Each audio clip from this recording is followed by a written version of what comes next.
Without fundamental shifts at the community level, at the state level, at the tribal level, and at the federal level, large parts of rural America are either going to be depopulated or they're going to become permanent sites of festering poverty. Rural America is in trouble, and you are part of the hope for rural America.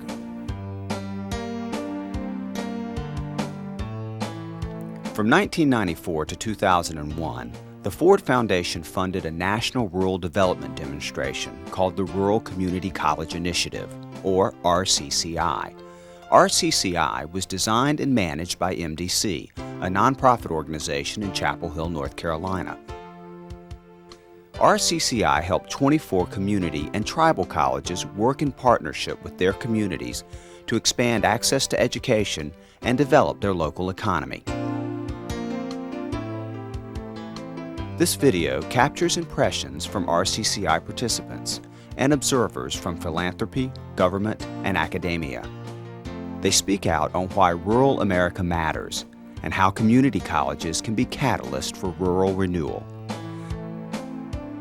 They discuss how funders can work with community and tribal colleges to build prosperity in distressed rural communities.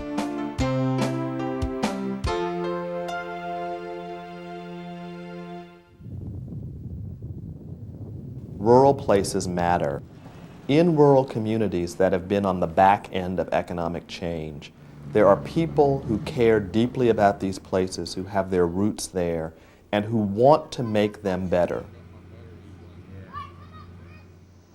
So much of who we are as an American people starts and has its seedbed in the rural roots of who we are.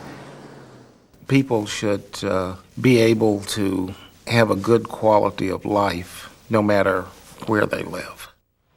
Whether we're thinking about inner cities or isolated hollows or poor areas in the Delta or in the Southwest or on an Indian reservation, then we have a responsibility to make real opportunity available to everybody.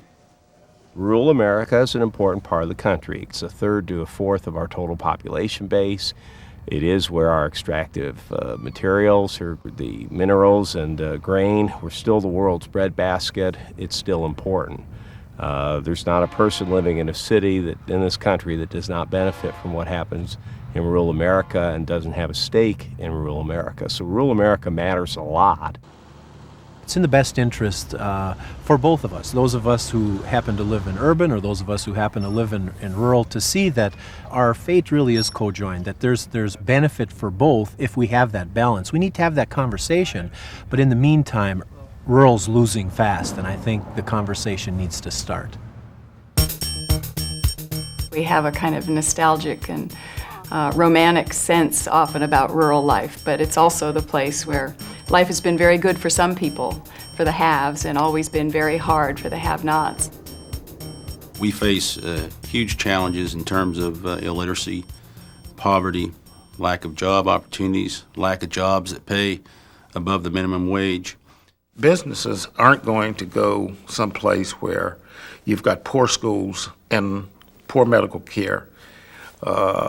And overall the quality of life is not that good. The unemployment rate is 70, 80%. 90% of our people drop out of high school.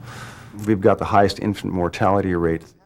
Every statistic you can think of, Indians have the worst rate. So yes, we want change. We want it, but at the same time we're afraid of it. We often have differences in terms of class, race, and they certainly aren't unique to rural America. What may be more unique in terms of the particular situation in rural America is the lack of some of the expertise and institutions, the capacity to deal with the issues and to bring sort of an objective point of view.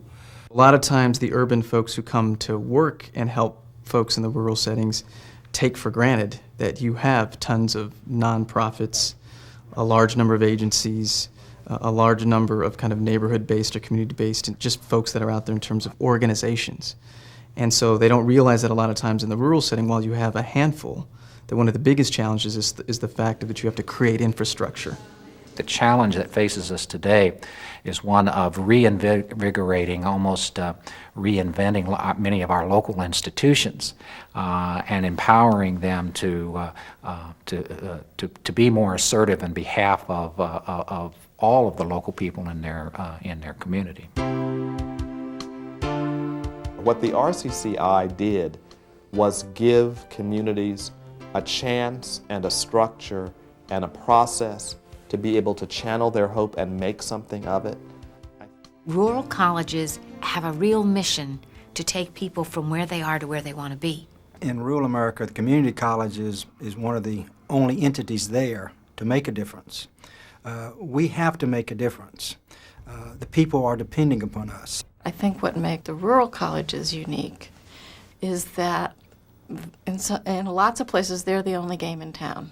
They are a major institution in their county, and they are a place where different factions can come together on neutral ground and exchange views. That's where community colleges can play a key role, is serving as a catalyst for bringing together the political and economic and social and technological entities within our service area and helping them come up with a strategic plan for economic growth and the overall improvement of the quality of life. Leadership, technology, culture, safety, community health, and then we developed holistic. All of us need to participate in redefining the mission of community colleges. We're no longer credit factories that people come to just to get what they need in terms of courses and then somehow match that up with what they need for the rest of their life. So we're involved more with community development as a way of doing economic growth. The whole idea of what RCCI is all about, economic development, educational access, it was something that is part of our mission. We chose community colleges for a couple of reasons.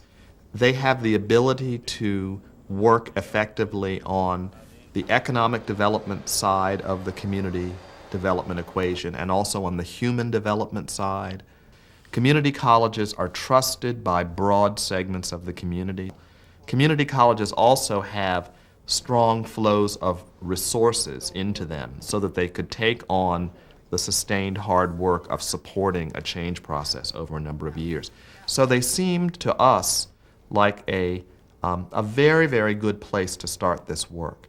Institutions are difficult entities to change, but one of the real encouraging products of the RCCI process, I think, is that there is clear evidence that with a clear strategy, with cooperative participation, with goals set out, with the process that RCCI has provided for these institutions, there can be some fairly significant change in how these institutions see themselves. The doors open to new leadership to come to the table, to make some creative activities and things happen. And it provides a national learning experience where people from local communities can learn from what they see occurring at other places. We would hope that foundations would continue to look at the rural community colleges as a viable entity that needs to be addressed from a perspective of growth and value in this country. Basically, what I think policymakers have to understand is that if they want 80 and 90% of their high school graduates going on to college, and if they want their workforce to have the lifelong learning skills that they need to compete in the economy that we're in, it's going to require an entity to do that, and that is, in rural America, that is what the Rural Community College does. We looked at how we could make a bigger impact in the education world, and we realized that community colleges are the ignored piece of higher education. I think it's undeniable that the visibility of community colleges in general have to be raised. And if you think that community colleges in urban areas and large metropolitan areas are not very visible, you can imagine problems are compounded for rural community colleges. Find a way for us to convince the feds that rural colleges count. We are always at the bottom of the funding list because we may cover hundreds and hundreds of square miles, but our population is relatively small. Combine us, and we have a voice that somebody might listen to. We need to figure out a way for them to not only collaborate and partner within their own communities, but with each other, like institutions, but not just people like them. They need to also have ways to meet, share ideas, continue to network with other colleges. Corporate America, I think, is going to always have to be responsive to an equity agenda. It may not be natural for them, because it may be that a CEO in a company says, that's not where I'm getting my money. But I think in the philanthropic enterprise, it's going to be a core part of our character to say, rural America matters, rural community colleges matter, and there's incredible value that can come out of them.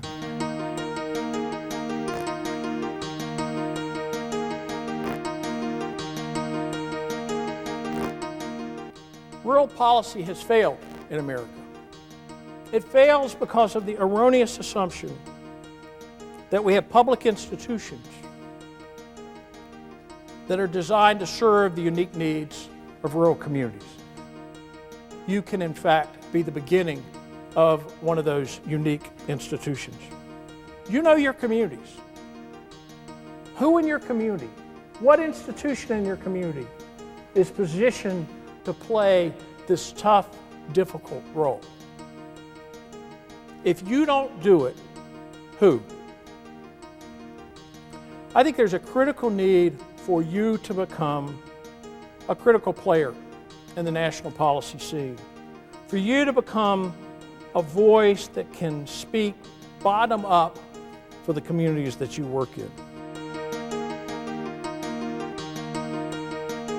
The RCCI was American philanthropy's largest rural development demonstration of the 1990s, and the only such program with a national scope.